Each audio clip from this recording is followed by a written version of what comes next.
ఈరోజు మార్నింగ్ లేవగానే వాక్‌కెళ్ళి ఇంటికైతే వచ్చేసాను. రాగానే టీ తాగాను. అదయ్యాక డ్రై ఫ్రూట్ వచ్చేసరికి మకడేనియా నట్స్ అని చెప్పి, ఇది రోజు కూడా తింటే మంచిదని చెప్పి తీసుకొచ్చాను. బావుంది టేస్ట్ అయితే. అదయ్యాక దోసకాయ ఇంకా డ్రాగన్ ఫ్రూట్.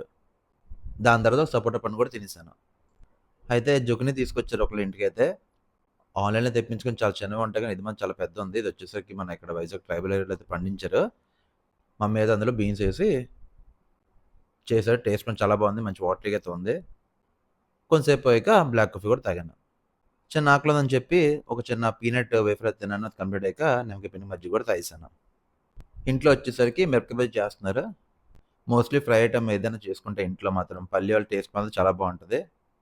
బజ్జీలు రెడీ అయ్యాక కొన్ని నార్మల్‌గా తిన్నాను. దాని తర్వాత నిమ్మకాయ, కారం ఇంకా ఉల్లిపాయతో స్టఫింగ్ చేసుకున్నవి అయితే ఇంకా బావుంది టేస్ట్ అయితే. అదయ్యాక లంచ్‌కైతే ఫస్ట్ బెండకాయ ఫ్రై కలుపుకొని తిన్నాను. టేస్ట్ బావుంది. దాని తర్వాత వచ్చేసరికి సాంబారు. సాంబార్‌లో వచ్చేసరికి బజ్జీ నంచుకొని తిన్నాను. ఇంకా అలా అలా దిగిపోతున్నాయి ముద్దలైతే. లంచ్ అయ్యాక కోకోనట్ షుగర్‌తో చేసిన 2 చిమ్మినీళ్ళు తిన్నాను. టేస్ట్ బావుంది. అదయ్యాక ఈవినింగ్ అయితే కాఫీ తాగాను. డిన్నర్ ఇంకేం చేయలేదు. పొమోగ్రానేట్ జ్యూస్ అయితే తాగాను. పడుకునే ముందు ఫేస్‌కి మాయిశ్చరైజర్ అప్లై చేసి డే అయితే ఎంజాయ్ చేశాను. బాయ్.